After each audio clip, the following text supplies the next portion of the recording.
Chicago frábær borg. Ég hef aldrei komið þangað fyrr. Ótrúlega falleg. Hér gríska hverfi, það Kína hverfi, það Úkraínu hverfi, pólska hverfi, ítalska hverfi og svo framvegis. Það hægt að fá ýmislegt gott að borða hérna. Uppgangur Chicago var mikið á bannárunum og í kringum mafíun og það. Og þess vegna er svolítið skemmtilegt að það sem vorum að skoða í Chicago voru drykkir. Og koktelar, við vorum að heimsækja koktelbarþjón. Ég er komin hingað til að hitta Inga Rúnarsson sem koktelbarþjón á frægasta koktelstað Chicago og jafnvel allra Bandaríkjanna, The Avery. Þar vorum við bara meir og minna að drekka koktela allan tíman, öfugt við COVID. Skål. Já.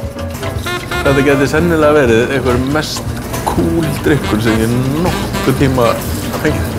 Það sem stóð upp úr Chicago var víetnamsku veitingastafur sem við fórum á.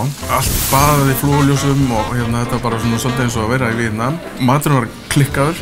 Það sem var skemmtilegast er að það var svona bring your own booze stemming. Þannig að við vorum þarna með endalaust af ógeðslega flottum víetnamsku mat og svo kom Ingi sem vorum að tala við með árgangskampavín og þetta drukkum við allt saman bara á plastglössum með matinn. Þetta var ógeðslega skemmtilegt kvöld sko.